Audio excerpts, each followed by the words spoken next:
Stations who wish to check in are asked to respond with their full call sign using the recognized ITU phonetic alphabet and their name. I'll recognize each station before continuing.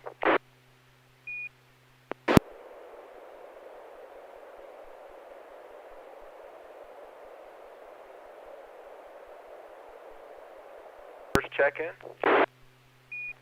November 6, Papa Golf, Quebec. Bob in North Roseville. Kilo Lima 7, Hotel Quebec Romeo Neil in Antelope. November 6, Kilowatt Echo, November 10. Alpha India 6, Delta Golf, Joel in Florence.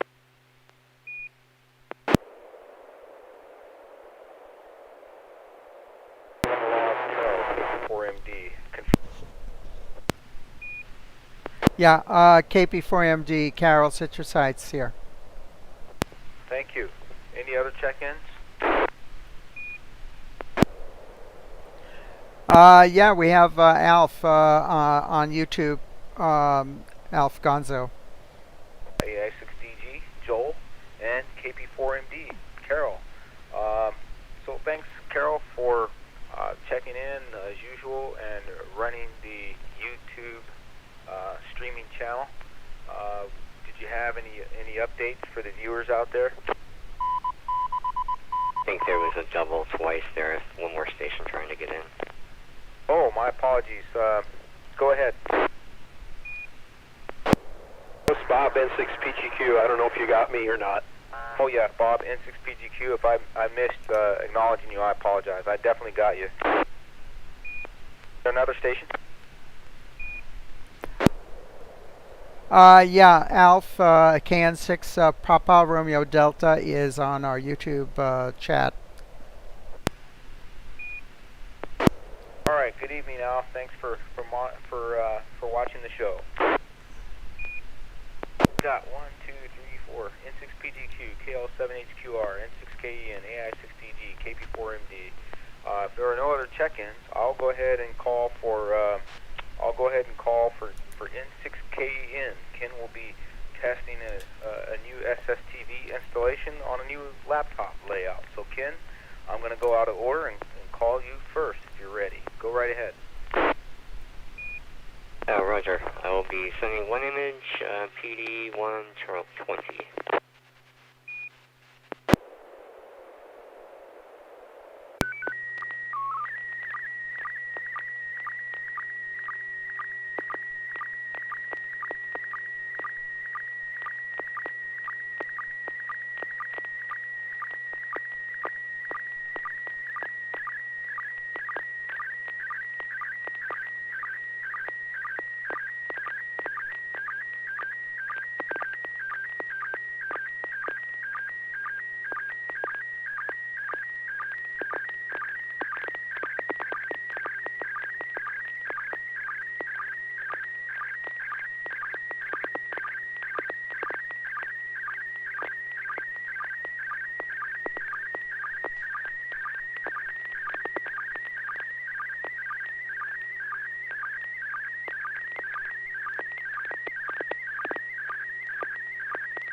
right, nice work. November 6 Kilo Echo November has successfully transmitted an SSTV image, presumably on a new laptop and SSTV installation. And congratulations, because I heard from Kenny got a new radio, and now I can see in the photograph that what it is an ICOM IC705, all band, I think it's a QRP type radio. Expertly appointed with all sorts of accessories. It looks really good. And as a bonus, he's got it on a pretty interesting tripod with a Rubik's Cube that's been solved in the background. So nice work on that. And without further ado, won't turn it over to Ken yet, but I'll jump down to Carol and see if she was able to has any comments on the photo.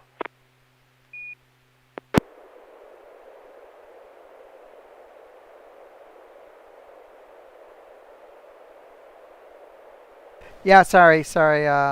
Had to push a button here to activate the Vox again. This is KP4MD. Very nice picture. You can see on YouTube that I've got a little bit of oh my, I don't know. It's not a P5 picture. It's probably a P4. A lot of little pops here and there. Probably just because the signal strength is a little lower than some of the other stations, but it's a nice clear picture. And yeah, IC705 with the pan adapter spectrum and the waterfall, and it looks like it's on the that picture is taken on the N6 ICW repeater frequency, and that's neat. It's got a neat little mount, I think. It's looks like some kind of a swivel mount, and yep, the Rubik's Cube definitely adds a little of intrigue to this all.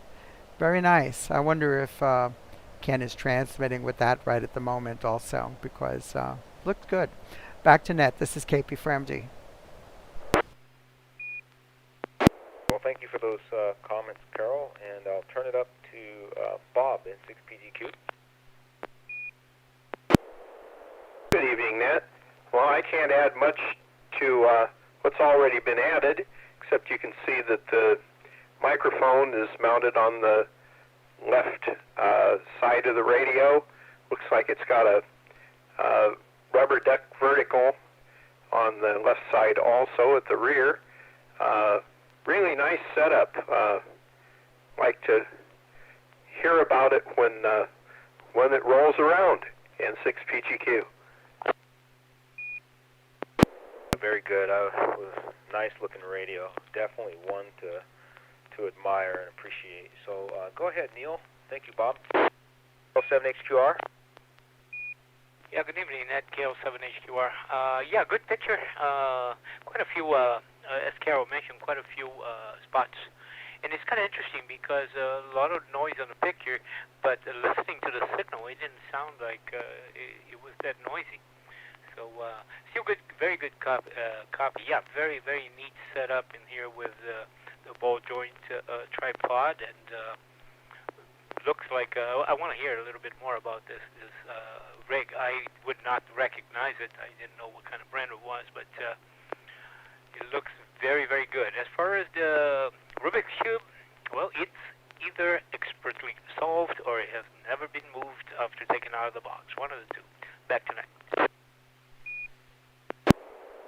All right. Well, thank you, Neil. And also your choice of description, or you said you didn't hear any noise in the photo. Well, I have not been able to discern noise much at listening to photos, so I'll be on the listen out or the lookout. And also, I noticed Carol characterized the photo as maybe a P4, which seems to have a relationship to quality Q codes for audio. I guess like sort of relates to a Q4 maybe, but a P4 for a photo. Interesting. All right, AI6DG, were you able to copy? Yes, reasonably well. The audio level needs to be turned up quite a bit. I think that explains some of the noise issues. And it's interesting noise. Rather than single pops, pixel pops, it's like trails of noise. So I've got a bunch of short lines of noise pixels, a bunch of blues, or some blues and reds and greens, or so forth, some whites. Ken, you need to turn the audio up. Yep. And yep, I thought it was a 605 at first, and then someone mentioned ICW, and I said no. Well, then it can't be a 705, and then I looked it up, and yeah, I keep forgetting that the 705 does VHF, UHF as well. So I guess it's one of those QRP shack-in-the-boxes. So we got a 705, a nice display, waterfall. We got 2 ears on each side of it. So I don't know if those come with it or if those are options. And yes, the hand mic on the left ear. It's sitting on a table, and it's there's a table mount ball tripod with a ball mount that's attached to the bottom of the 705. And I guess that's a rubber duck on the upper left because something dark is sticking up from the rear of the radio. And the Rubik's Cube could be fresh out of the box, or what I did is I just broke it apart and reassembled them. I don't know if you can still do that on the new modern Rubik's Cubes, but I never solved one. I just broke it apart and put it back together the right way. Curious what the little bulgular thing is to the right of the Rubik's Cube. Is it a mouse, or maybe a phone turtle, or an Alexi, or something? It's interesting. I can't really figure out some other stuff to the right, but there's a clean white wall behind it. Back to net, AI6DG. All right, very accurate. I do know that Rubik's Cubes, when you first buy them, you get them out of the package. If you're careful, you can find a little instruction sheet. And there's really an algorithm you can use to follow to solve them. I didn't discover that until I was an adult because I had them as a kid and used to take them apart as well, and somehow I never got the instruction sheet, or maybe didn't read it. So anyway, there's my story. Thanks for that, Joel. Appreciate that. Let's see. I'm drawing a blank. I know I hit Bob. I got Carol. Joel. Neil, did I request you to give an update, Neil? I think you did. Yes, I did. Okay, very good. All right, I think Ken's up. N6KEN? N6NA FM in the group, N6KEN. And, yep, it's IC705. I've been eyeballing them since they were announced. And also was contemplating the Holocraft KX2, KX3. This is the ICOM's answer to that, especially after watching Joel operate his down at Pacificon. But the deciding factor was cost. And one of the benefits of working at the candy shop is you get 50% off MSRP direct from ICOM or Yaesu. So wasn't too bad on the wallet. And I am slowly getting it set up. I've got the rubber duck for 2 meters, 70 centimeters in it because I was playing around with T-Star and the Sharp repeater. And unfortunately, there's nobody on there, but I got it working. And it's sitting on a Amazon Basics $13 tripod that collapses for compactness. And I've got it protected in a POV aluminum cage, which I really like the look of it, and it really helps with the handle. These radios are actually not that light. That's one of the drawbacks is it's, I think it's like 5 pounds. So having the handle helps. And what else? Oh, yep, there's a Rubik's Cube. Like some of you said, I was never able to solve it as a kid. But a couple years ago, I learned the algorithm, and I'm down to about 2.5 minutes to be able to solve from any scramble. So if there's a commercial that comes on, this is sitting on my table in my living room. If there's a commercial that comes on, I'll run through it in 2 minutes, and usually by the time I'm done, turns back on. And what else? And then yeah, that's a mouse. It's a Bluetooth mouse that I have. I have a wireless or Bluetooth keyboard and mouse that's connected to a Raspberry Pi that is connected to the TV. Back to the N6KN. All right, that's a wonderful presentation, Ken. This is something I think we all really appreciate seeing, so thanks for sharing. And I could say, I have a KX2, and if you ever want to get together and share ideas or compare, trade-offs, pros and cons, I'd love to do that. But anyway, I think you made a good choice, so congratulations. Any other comments for the Ken's new IC705? All right, a virtual round of applause for that one. So again, thanks, Ken. That was wonderful. Let me go up to N6PGQ. Bob, if you're ready to transmit, we'll stand by and listen. Okay, well, if the thing works, it should be PD120.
All right, Bob, I was able to copy a photo with some noise in it and some pixel pops. I think I created some of my own problems tinkering with the radio as I was on the receive. But I could see what appears to be sort of a marshland, maybe. I don't know. It's a bright sort of gray sky in the horizon and a drawbridge and maybe a water or something like that, and some kind of prairie or something in the foreground. But I can't discern anything else. And to be fair, I'll maybe turn it over to Neil, KL7HQR. KL7HQR. Yeah, I've got a picture here. I was looking at YouTube, and it looks like Carol had a lot more noise spots than I did here. Marshland, yes. It looks like some wooden plank walkways going from right to left, and in the foreground looks like some additional columns that could have been support for additional walkways. some palm trees. The sky is just whitish, along with what appears to be the water.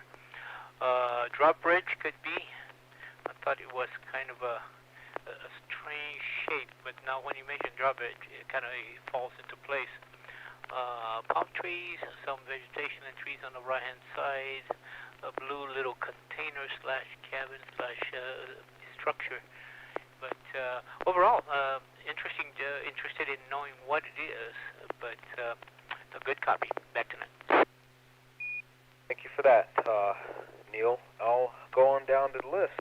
N6KEN, were you able to copy? Affirmative. Yeah, I got the image, and I don't know. It's maybe Beale has their paid pause system turned up a little higher today, but I've got a whole screen of the pixel pops. Normally from you guys, I get a pretty good signal, but yeah, it looks like one of those rotating bridges to let a boat through, and I'm guessing that's an American flag flying in the left-hand middle corner. I see a palm tree and the marshy lands. When the picture first started coming through, I didn't think I was receiving anything because it was just white lines, but now it makes sense because it's the skyline. Back to you, N6KN. At first, I thought the same thing, Ken, about the white at the first top half of the photo. I was using that as an opportunity to listen to noise that I could see in the pixel pop, so I could sort of discern the sound of the noise in the background of the white. So thanks for that. AI6DG, Joel, were you able to copy? Yeah, reasonably well. So pretty much everything's been said. Marsh or tidal land, pier stands that look like they're abandoned and no planks on top of them. In the foreground and the background, I can see 1, 2, 3, 4 or so maybe of them going out to kind of the water level, which is in the off to the left, with some buildings right at water edge in various states of decay. I see some, there's a couple of palm trees, but I'm not sure this is the tropics. It might just be that there's a couple of palm trees out there in a non-tropic area. And one of those turn on the center drawbridges that's open at the moment, so you can kind of see I'm assuming it's train. You can see the trestle on the left and on the right side of the turned open bridge, with the left side going out across water. And I guess that could be an American flag, but I just see this blur or blob. I guess it's a reason. Actually, I'm not sure which flag you're talking about. Now that you mentioned, I see two flags, one on the left and one kind of in the center, just to the right of the bridge. There's just not enough detail really to figure out what it is. So yeah, I'm more interested in finding out where and what the story is. And I'm just wondering what the weather was like. And anyway, back to Net, AI6DG. All right, that was Joel, AI6DG, and thank you. Carol, were you able to copy the photo? Of course I could copy the photo if you were watching on YouTube. By the way, there's a very lively conversation going on in chat there about other stuff, which is fine. It was kind of sparked by seeing that IC705, and they were talking about some QRP stuff coming up. I guess an FT some kind of FT operation. I don't know if that's FT8 or if Fox Tango used to be what they would call the Yesus, because they all started with FT, and they would have the Fox Tango clubs. But I guess there's some kind of FT8 activity coming up this weekend, maybe. I was, before I saw the bridge and all that stuff, I was tempted to say this was a puddle in Bob's backyard after a good heavy rain, but no, there's a lot more stuff there than what he could have in his backyard. Interesting, it looks like there's some elevated rails going horizontally there. You can see them on the, I don't know if they're rails for some reason or some kind of tracks that are used for, yeah, I have a, it's just curious if that's a drawbridge for a railroad. That's what I'm thinking because it looks like it's turned. And when it's straight, it would hook up with the bridge on the left and on the right side as well. Are these some kind of rail elevated tracks of some kind? Have no idea. Anyway, very curious. Back to net. This is KP for MD. Yeah, I had not considered the rail, but it's funny. It's interesting you mentioned that because there's no guardrails for vehicles that might cross through there. If it is, they're very low. Or maybe it's only for qualified users, you know, folks that fall off at their own risk, but not the general public. It could be a private bridge or a private passing with no guardrails, so drive at your own risk. Anyway, very interesting comments. Thank you, Carol. Well, I think it's time to go back to N6PGQ for an explanation. What is your story, Bob? Thank you. Okay, well, you guys got the good part of it. The foreground is a walkway because obviously it's marshland, and these are the bay marshlands right next to the Black Point cutoff, which is just a little bit west of Sears Point, and it's a railroad bridge and a railroad line that you see. If you go by there, 99.999% of the time it will just sit like that. About a month ago, we saw a train headed towards the bridge, and the bridge was actually connected, and the rail lines were connected. And we unfortunately didn't have a camera to take a picture of it with it closed, because I've never seen the thing closed in my entire life. It's a rotating bridge, just basically like the I Street Bridge downtown, only the I Street Bridge is much larger. This is a single-track bridge, and it's good old Union Pacific now, and it goes along through the marsh, and that's the story. That's a great story. Yeah, I think Ken was one of the first to call it a rotating bridge. So good observation and nice story. Thanks. Beautiful photo. Any comments on it? Yeah, question. Where is it exactly located there, Bob? Well, you know, when you go off the Black Point cutoff and you get to the Sears Point racetrack and you turn left and head to Santa Rosa and all that kind of stuff, it's off to the left in the marsh. Okay, thanks. I'll try to locate it on the Google Earth here. Thank you. All right. No other comments. I'll take a pause and then I'll jump down to Carol. Carol, KP4MD, if you're ready, would you please go ahead with your photo?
Well, I did receive the photo. Unfortunately, my SSTV crashed at the first 20%, so I can't see above the cheekbones of a female soldier wearing a communication headset.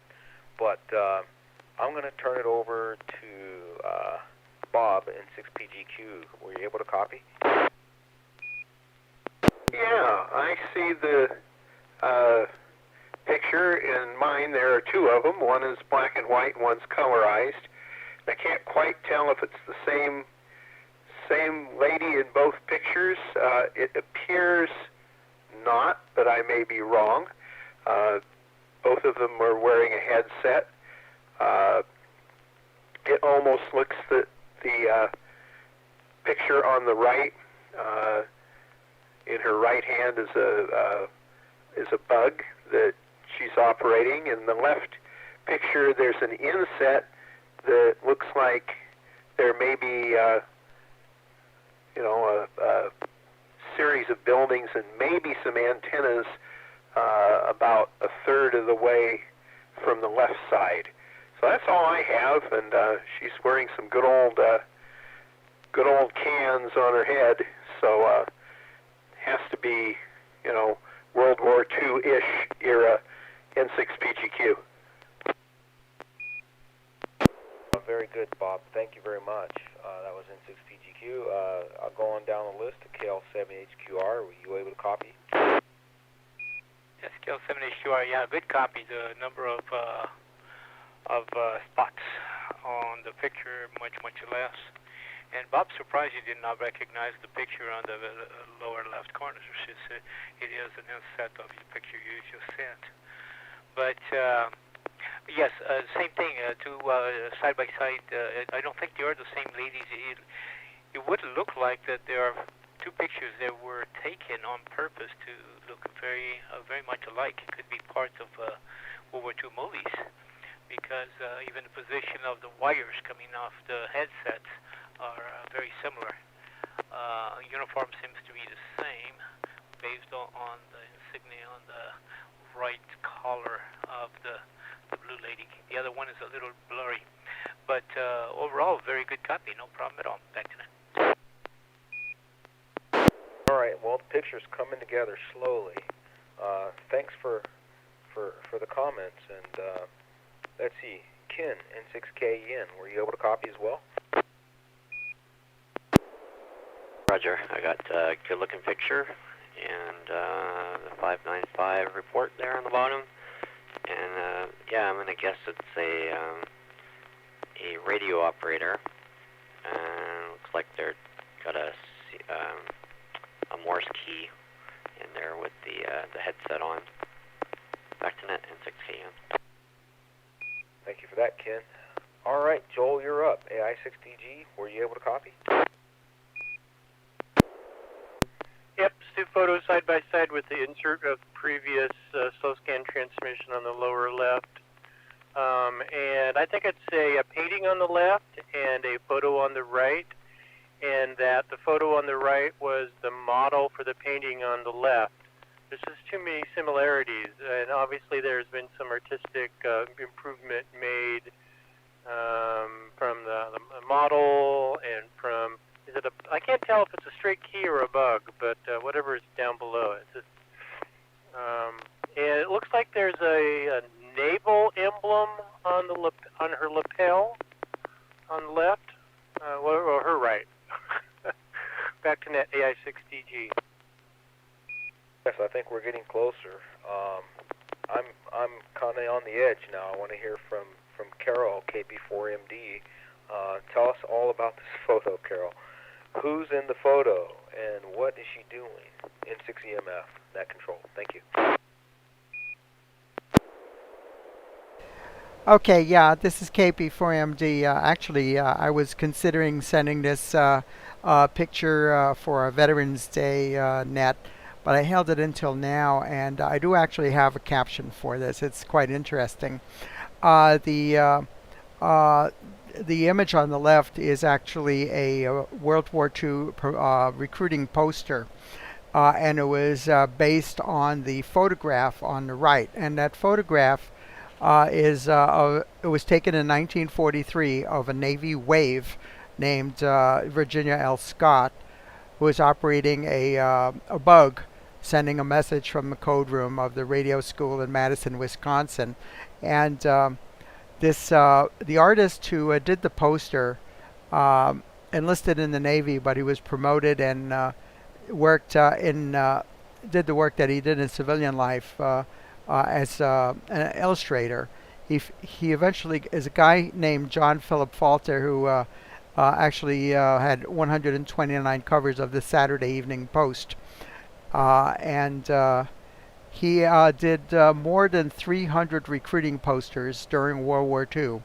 So he did an excellent job. You can see those are paintings, and he made a really nice colorized recruitment poster based on that photograph. So a good number of women did enlist in the armed forces and operated Morse code, and that's just a tribute to our veterans. So back to Net Control. This is KP for MD. A tribute to our veterans indeed. Very nice. Thanks for sharing some historical work there for the woman, female soldier in the communications MOS or operating. So any other comments or questions on the photos?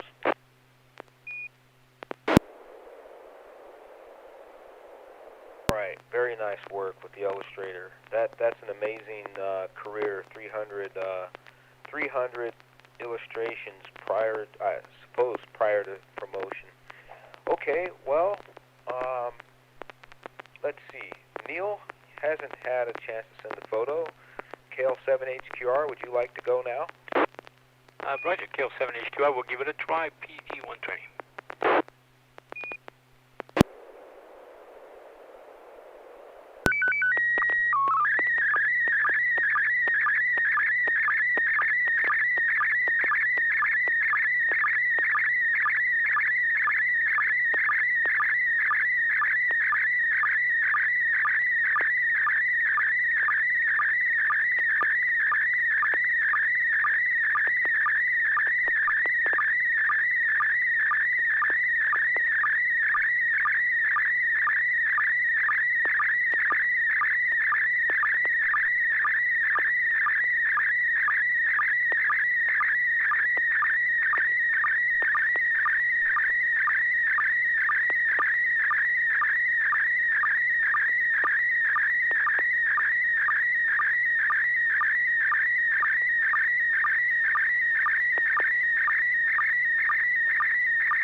KL7HQR has successfully sent, Neil has successfully sent a photo, a pretty good image quality with just a few pixel pops, but looks like a luxury hotel lobby sort of environment where there's 2 lanes for people to walk, and there's markings on the floor that indicate foot traffic for one direction only, and the right side is in the opposite direction from what you would expect. So the right side is here in North America, we would expect right to be forward, but this right is kind of going the other way, and the left is going forward. So I'm not sure what all this means, but there's some interesting nuances and clues in this photos about direction and traffic flow. So it'd be interesting to hear from Neil what he would have to say about it. Let me turn it over to Bob, N6PGQ. Were you able to copy? A real good copy. It has the least number of pixel pops of any of them so far. And I was listening to the speaker on the radio, and Beal has kind of slowed down a little bit, so that's improved it. I think I will not make a guess until everybody else has done this, because I have a pretty doggone good idea what this picture is. And you have looked at the clue on the ground and starting to discern where this is, N6PGQ. All right, well, I know where it isn't. Thanks, Bob. Okay, N6KEN, how about you? Were you able to copy? Yeah, very good copy. Like Bob said, very few pixel pops compared to previous pictures. And I'm going to guess it looks like a very nice carpeting and rug system. And those are usually found in either hotels or casinos. And I do see the traffic flow map, and the feet on the ground coincide with what's on the traffic flow poster there. So interesting to find out where this is. Very good, Ken. Thank you. Carol, KP4MD, would you like to comment on the photo? Yeah, this is KP4MD. I am going to hazard a guess, since Neil has recently been on a cruise, that this is aboard a ship, and this is just my guess. Maybe one of the cruise ships he's been on recently, and maybe some kind of screening place where they have people keep their social distancing. So I don't know. It's really curious. But yeah, I think definitely it's not following the right side traffic as we do here in the United States. So back to net. It's KP4MD. All right, thanks for that, Carol. Try not to make you last this time.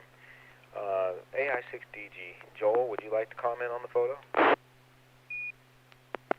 I agree. Best reception so far. Few as pops. I agree. Cruise ship. Notice the hand railing at a high level on the right. So that the only reason I could think that would be there would be a cruise ship where someone to grab onto if the ship starts rocking. We appear to be at a junction of a couple of hallways. Looks to me like there's stuff going off to the left of the right. We've got nice, fancy black stone flooring. I don't know if the white floral pattern that's on the other side of that is, well, white or yellow, lighter colored. I don't know if it's carpet or more stonework. Looks like we go through looking for the fire doors, because it looks to me like we've got a bunch of fire doors in this area.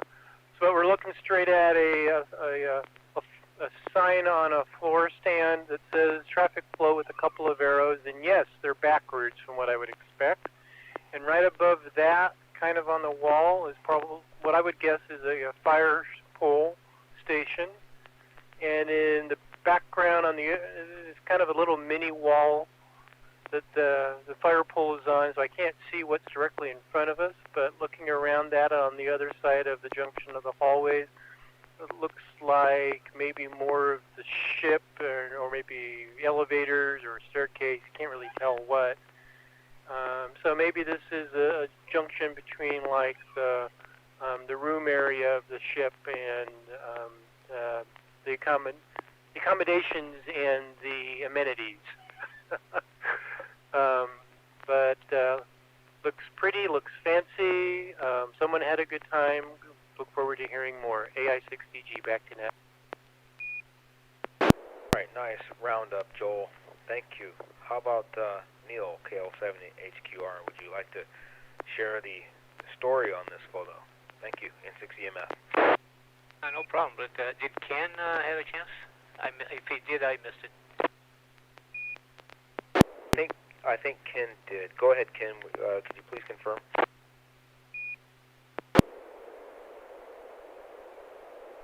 Neil, I did. I was off, and I did not catch the wrong way compared to U.S. traffic laws. I do want to put a QSC out there. I need to actually jump off the net. I'll keep this running, so I'll capture all your images. But for the SSTV fans, I heard the ISS has switched back to broadcasting the cosmonauts pictures, I think today and tomorrow, 145.8, and there should be a good pass tomorrow afternoon around 1 something. But I'm going to have to say 7.3. I need to take care of something really quick. Back to Net N6KN.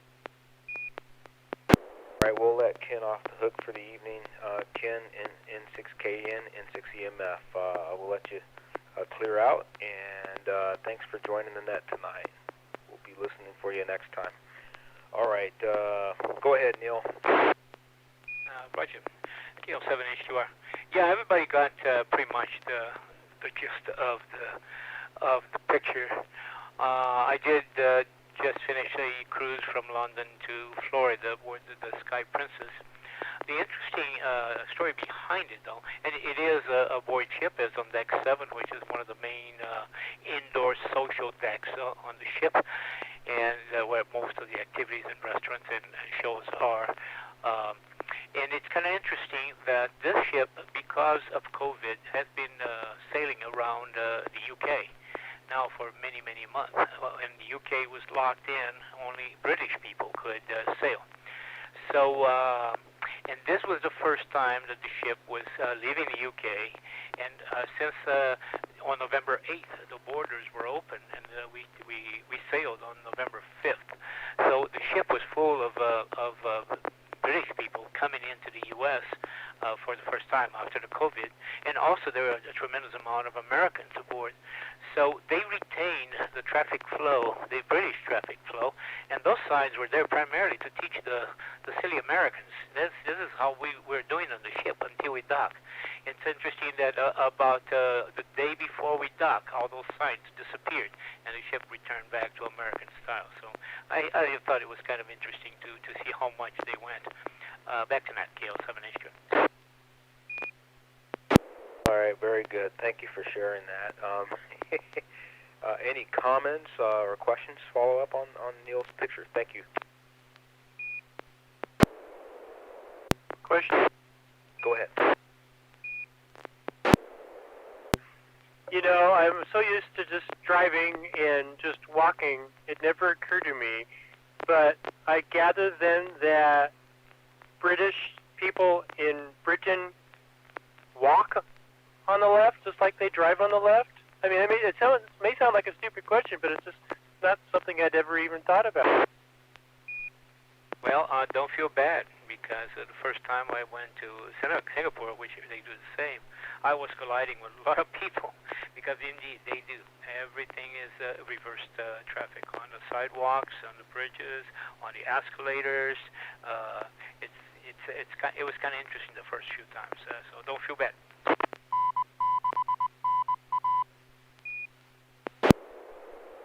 Further complicate things, so you have to walk facing traffic wherever you are for safety reasons, right? So you can see the car coming at you, so you're not being approached by a car from behind. It works both ways. If you're walking on the left side of the right side sidewalks, the cars will be coming towards you. So anyway, depending on which sidewalk you're walking, it will work. But there is here no difference. I think that really is a rule for kind of roads with no sidewalks. If you have to walk on the roadway with cars, then you walk in in the opposite direction of traffic for safety. I was just being a knucklehead. Hang in there with me. So thanks for that, Neil. Being a class clown, how's that? All right, let's see. What do we have left? We have Joel, who has not yet transmitted a photo. Would you like to go ahead now, Joel?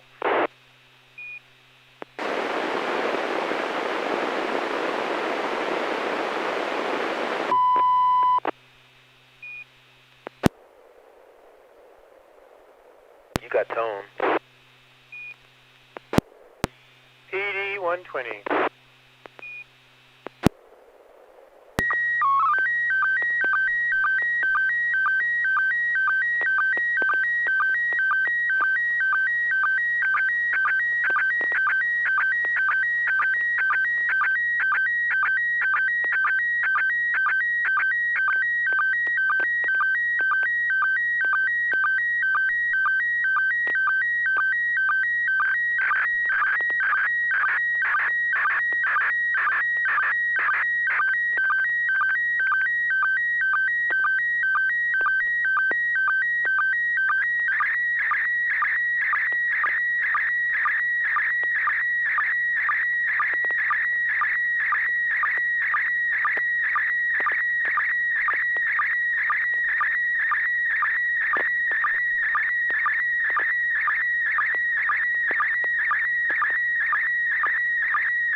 Right, looks like a giant indoor farm, Niagara Falls. Just kidding. It is a pretty good photo with, a few pixel box here and there. But I'll turn it over for discussion to N6PGQ, Bob. What you got, Bob? Were you able to copy? Yeah, real good copy, not very many pixel pops. It's one heck of a big building. Obviously an indoor greenhouse. Looks like some big giant ferns. And when you compare it to the size of the people in the walkway down at the bottom, those are awful big plants and big iron supports to hold the ceiling and the glass up. Really interesting. I'd like to hear the story and see how warm it is. It looks like an awful lot of iron work and an awful lot of glass in 6PGQ.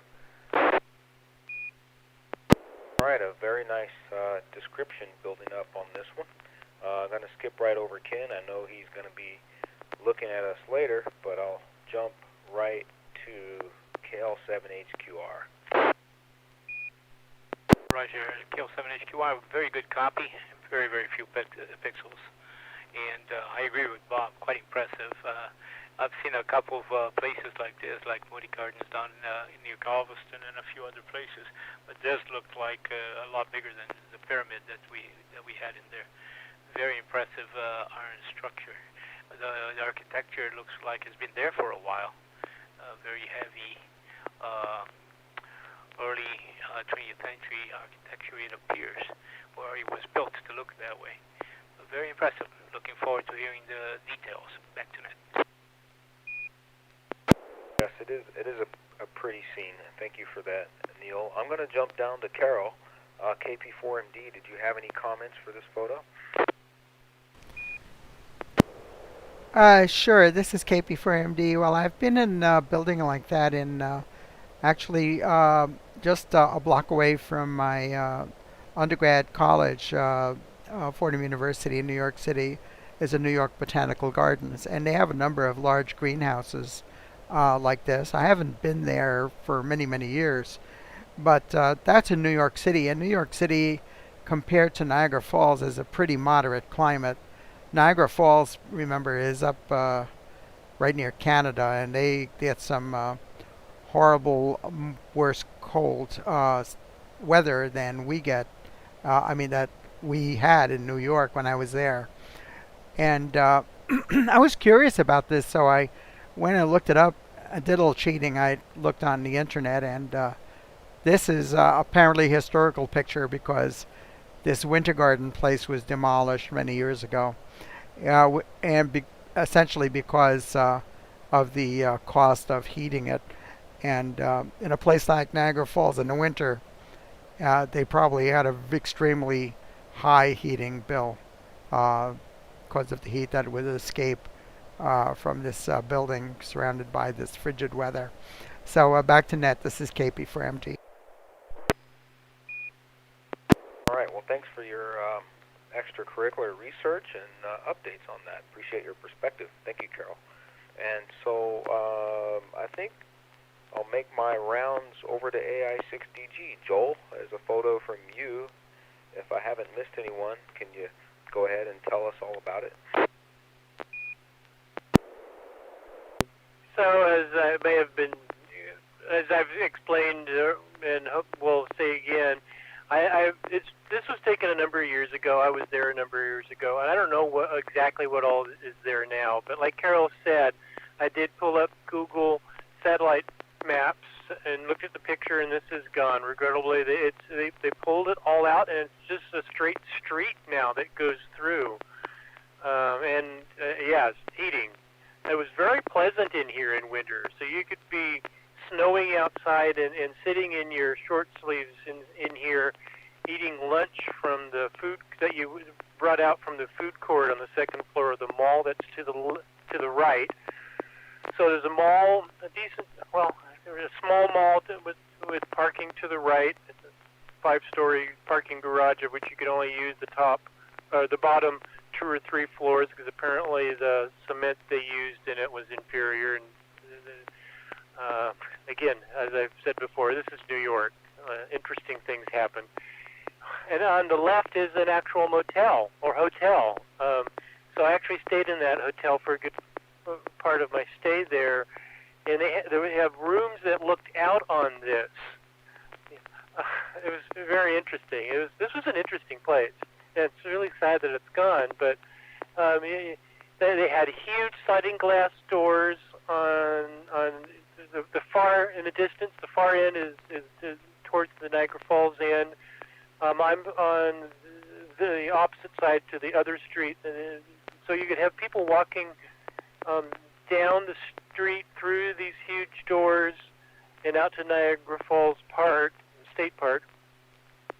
They only opened the doors in summer, and it was pretty pretty. But the one point about that is that the birds would fly in, and then the doors would close in winter.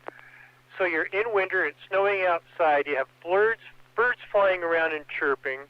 Some of them fly through open doors to the mall that's on the right.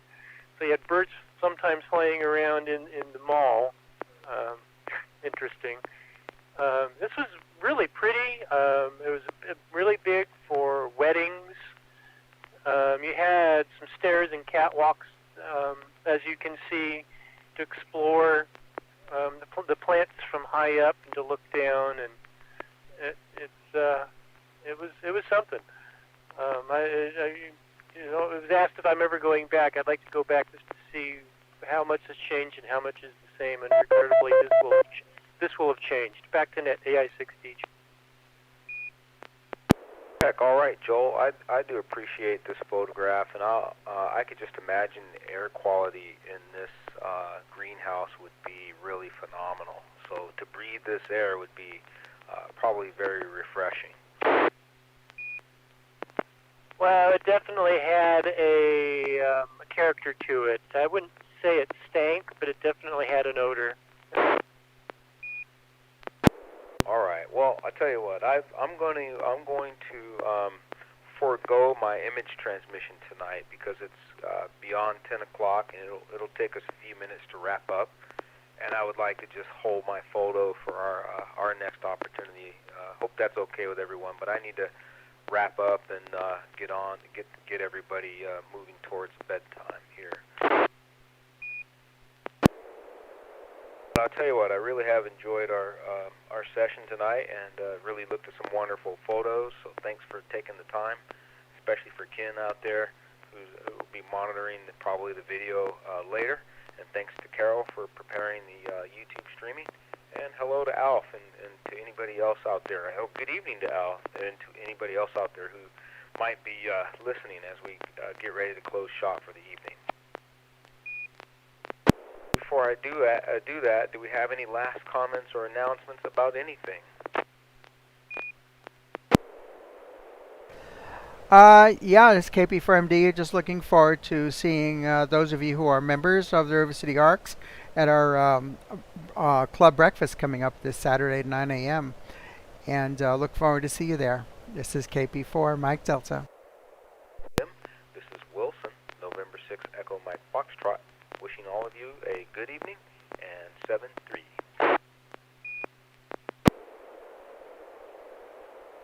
Good night, Wilson. Good job. Thanks again, everybody. KL7HQR clear.